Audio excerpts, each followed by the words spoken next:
Halo sobat, halo teman-teman semua, selamat datang di channel YouTube kesayangan Anda ini. Kali ini kami akan menyampaikan berita-berita terbaru, baik berita politik maupun berita selebriti. Semoga berita yang kami sampaikan bermanfaat. Jangan lupa like, comment, dan subscribe biar tidak ketinggalan berita-berita yang kami sampaikan. Ruhut tuding Gerindra ingin rebut PKS demi gagalkan Anies jadi capres. Politikus PDI Perjuangan, PDIP, Ruhut Sitompul menuding Gerindra memiliki keinginan untuk merebut PKS dari koalisi perubahan yang digagas dengan Nasdem dan Partai Demokrat. Keinginan agar PKS berkoalisi dengan Gerindra disebut demi menggagalkan Anies Baswedan menjadi calon presiden, capres. Seperti apa yang dikatakan Pak Jokowi tadi di Hanura, jadi jangan menyalahkan istana, jangan menyalahkan kekuasaan. Tapi bagian dari istana kekuasaan itu memang ada kok guilty feeling melihat Anies, siapa Pak Prabowo, Gerindra. Jadi jangan bilang pemerintahnya, tapi mungkin Gerindra dia kepingin merebut memenangkan hati daripada PKS loh.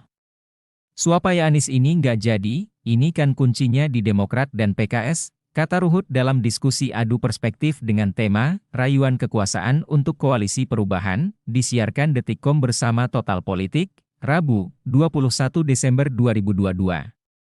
Ruhut pun meminta kesalahan tak dilempar ke Presiden Joko Widodo, Jokowi, jika nantinya Anies gagal menjadi capres lantaran PKS bergabung dengan koalisi Gerindra dan PKB.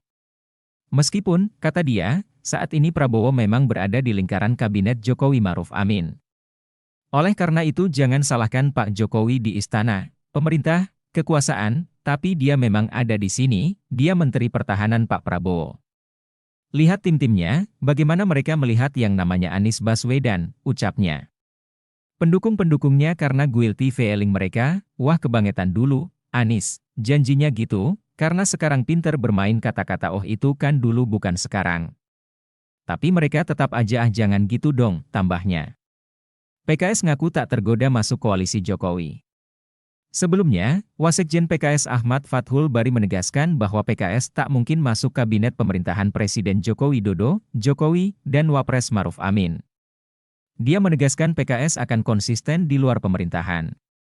Fathul Bari menyebut basis pengambilan keputusan PKS berdasarkan keputusan para anggota Majelis Syuro PKS yang terpilih dari seluruh dapil Indonesia. Sehingga, kata dia, satu keputusan tidak akan mudah untuk diubah hanya sekedar goda-godaan masuk kabinet. Tetapi kalau itu sudah jadi berita ataupun juga jadi isu ya tentu hal yang wajar ya, karena politik itu kan ya kekuasaan, sehingga siapapun juga kalau berada dalam pemerintahan ataupun juga ingin menguasai banyak hal, tertentu godaan untuk memasukkan yang lainnya partai politik di luar pemerintah dengan berbagai keterbatasan geraknya yang memungkinkan juga gitu ya. Karena hal itu hal wajar. Tapi ya ini hanya dinamika biasa, menurut saya, dan dalam konteks ini ya jelas tidak akan terwujudlah hal-hal semacam itu, kata Fathul Bari dalam diskusi adu perspektif dengan tema, Rayuan Kekuasaan untuk Koalisi Perubahan, disiarkan Detikcom bersama Total Politik, Rabu 21 Desember. Dia menyebut dengan tegas bahwa kabar PKS masuk kabinet pemerintah Jokowi Ma'ruf akan sulit terwujud. Apa sebabnya? Fokus kita juga sekarang sudah ke pemenangan pemilu dan pilpres. Jadi kalau untuk bicara soal masuk pemerintahan menurut saya terlalu jauh ya.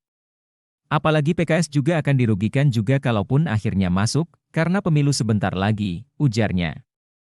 Kita konsisten berada di luar pemerintahan dan berbagai pendekatan yang ada yang menurut saya sih hal itu sulit untuk diputuskan, imbuhnya.